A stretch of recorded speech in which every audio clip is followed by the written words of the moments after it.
Hi guys, welcome back to Pavi vlogs. இன்றைக்கி நம்ம என்ன பார்க்க போகிறோன்னா 6 மந்த் பேபியிலேருந்து ஹோம்மேடாக வீட்டில் எப்படி செர்லாக் செஞ்சு கொடுக்குறதுன்னு தான் பார்க்க போகிறோம். ரொம்பவே ஈஸியாக ரொம்பவே ஹைஜீனிக்காகவும் நம்ம செய்யலாம். வாங்க எப்படி செய்கிறதுன்னு பார்க்கலாம். அதுக்கு முன்னாடி நம்ம சேனல் நீங்கள் இப்போ தான் ஃபஸ்ட் டைம் பார்க்குறீங்கன்னா மறக்காமல் சேனலை சப்ஸ்கிரைப் பண்ணி வீடியோக்கு ஒரு லைக் கொடுத்துக்கோங்க. வாங்க தேவையான பொருள் என்னென்னு பார்க்கலாம். நான் சிகப்பு அவல் எடுத்திருக்கேன். இதுக்கு மெயின் இன்க்ரீடியன்ஸே பார்த்தீங்கன்னா சிகப்பு அவல் தான். இது ரொம்பவே வெயிட் கெயினுக்கு யூஸ்ஃபுல்லாக இருக்கும். சிகப்பு அவல் 1.5 கப் எடுத்திருக்கேன். பொட்டுக்கடலை, உடச்ச கடலைன்னு சொல்லுவாங்க இல்லையா, அது 1 கப் எடுத்திருக்கேன். சின்ன கப்பில் 1 கப் ஃபுல்லாக வந்து பார்த்திங்கன்னா பாதாம், அதிலே 1/2 கப் முந்திரி, அதிலே 1/4 கப் பார்த்திங்கன்னா பிஸ்தா எடுத்திருக்கேன். 2 ஏலக்காய் எடுத்திருக்கேன் வாசனைக்காக. இப்போ வாங்க எப்படி செய்கிறதுன்னு பார்க்கலாம். 1.5 கப் அவலை வந்து பார்த்திங்கன்னா நல்லாவே ட்ரை ரோஸ்ட் பண்ணி எடுத்துக்கலாம். அடுப்பு வந்து பார்த்திங்கன்னா லோ ஃப்ளேம்லேயே தான் இருக்கணும், ஹை ஃப்ளேம் வைக்கக்கூடாது. கைவிடாமல் இந்த மாதிரி நல்லாவே கிண்டி கொடுத்திங்கன்னா எல்லா பக்கமும் நல்லா வறுபட்டு வந்துடும். இந்த செர்லாக் பார்த்திங்கன்னா நீங்கள் 6 மந்த்லேருந்து 3 மந்த் வரையுமே பேபிஸ்க்கு கொடுக்கலாம். ரொம்பவே வெயிட் கெயினுக்கு யூஸ்ஃபுல்லாக இருக்கும். இந்த பவுடரை பார்த்திங்கன்னா நீங்கள் செர்லாக்காகவும் செய்யலாம், தோசை ஊற்றி கொடுக்கலாம், இல்லை சப்பாத்தி கூட நீங்கள் மிக்ஸ் பண்ணி ஸ்கூலுக்கு டிஃபன் லஞ்சாகவும் கொடுக்கலாம். இப்போ பாருங்கள், அவல் நல்லாவே ரோஸ்ட் ஆகி வந்துடுச்சு. இப்போ ஒரு அவல் எடுத்து நம்ம உடச்சி பார்த்தோம்னா நல்லாவே கிறிஸ்பியாக உடையணும். அந்த மாதிரி இந்த பாருங்கள், இப்போ வறுத்ததும் நல்லா ப்ரௌன் கலரில் வந்துடுச்சு. இப்போ நம்ம ஒரு பிளேட்டில் சேர்த்துட்டு இப்போ நம்ம எடுத்து வச்சுருந்த பொட்டுக்கடலையும் சேர்த்துக்கலாம். பொட்டுக்கடலை பார்த்திங்கன்னா நல்லாவே லைட் ப்ரௌன் கலரில் வர அளவு நல்லாவே வறுத்து எடுத்துக்கணும். பாருங்கள், லைட்டாக ப்ரௌன் கலர் வந்துடுச்சு. இந்த ஸ்டேஜில் நம்ம ஒரு பிளேட்டில் சேர்த்துட்டு இப்போ நம்ம எடுத்து வச்சுருக்க நட்ஸ் எல்லாம் சேர்த்துக்கலாம். முந்திரி, பிஸ்தா, பாதாம் இது எல்லாமே லைட்டாக ப்ரௌன் கலர் ஆகிற வரை நல்லா வறுத்து எடுத்துக்கலாம். லோ ஃப்ளேம்லேயே தான் வறுக்கணும். இப்போ இது எல்லாமே நல்லா நம்ம ரோஸ்ட் பண்ணி எடுத்தாச்சு. இப்போ ஒரு பிளேட்டில் சேர்த்துக்கலாம்.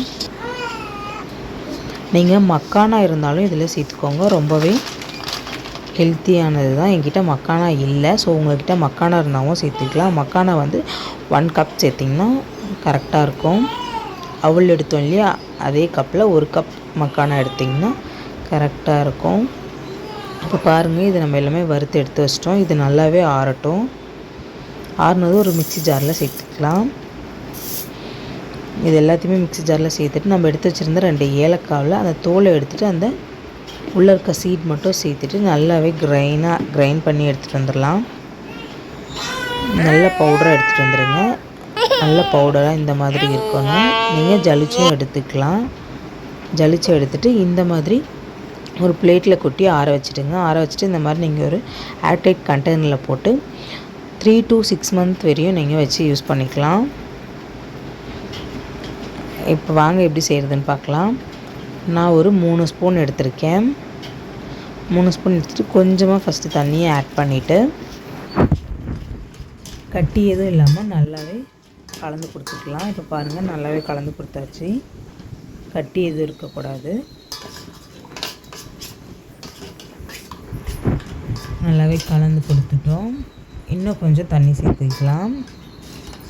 இன்னும் கொஞ்சம் தண்ணி சேர்த்துட்டு நாட்டு சர்க்கரை, பனவெல்லம் அந்த மாதிரி ஏதாவது கொஞ்சமாக சேர்த்துக்கோங்க ஸ்வீட்னஸ்க்காக.